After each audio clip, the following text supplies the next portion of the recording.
तो 9 number question है, ए यदि पंक्ति अवयव है तथा स्तंभ अवयव दोनों है तो ए की कोटि क्या होगी।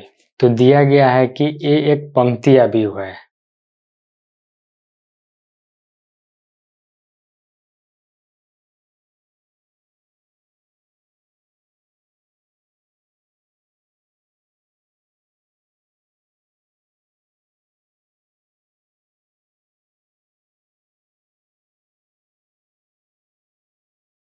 ठीक है, ए पंक्ति अवयव भी है और स्तंभ अवयव भी है, तो इन दोनों की कोटि 1 गुने 1 होगी। ए बराबर ए 1 1। ठीक है, तो इसकी कोटि हो जाएगी, आंसर लिख लीजिए,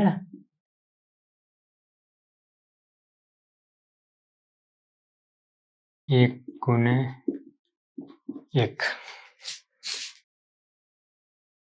तो अगला क्वेश्चन है 10 नंबर क्वेश्चन।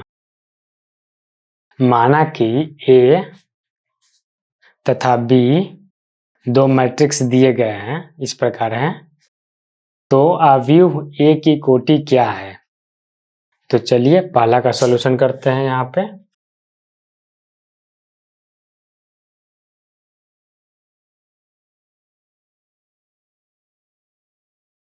अवयव ए की कोटि क्या है, तो ए बराबर हम लोग लिख देते हैं 1 -2 5 3 4 -6 9 15 30। इसमें पंक्ति की संख्या कितनी है, 3 है, और स्तंभ की संख्या कितनी है, ये भी 3 है। तो इस प्रकार ए की कोटि बराबर 3 गुने 3। तो इसका आंसर हो जाएगा 3 गुने 3 है। ए 2 3 का मान निकालना है।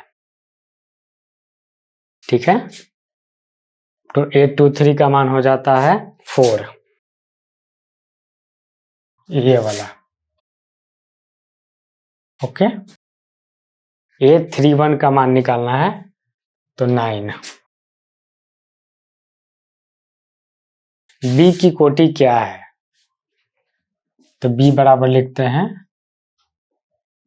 2 5 19 -7।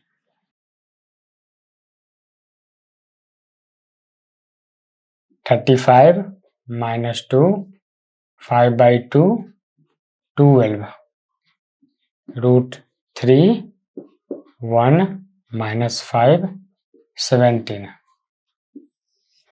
तो इसमें हम देखते हैं कि पंक्ति की संख्या 3 है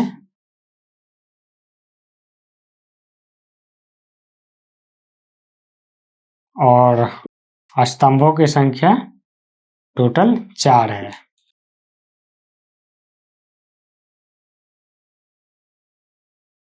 इस प्रकार बी की कोटि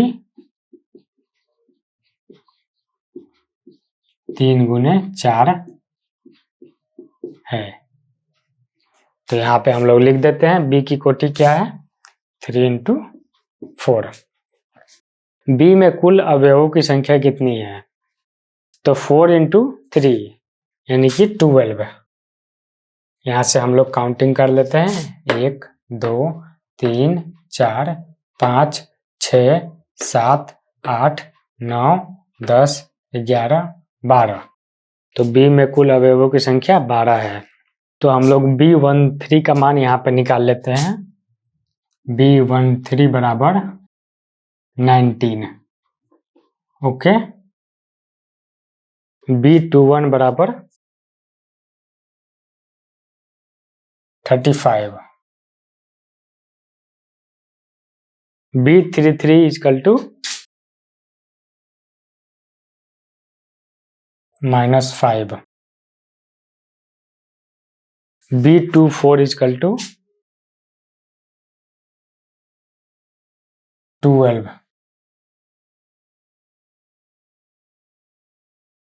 और B23 बराबर 5/2। इस प्रकार हमारा 10 नंबर क्वेश्चन समाप्त होता है। तब तक आप लोग नोट करेंगे।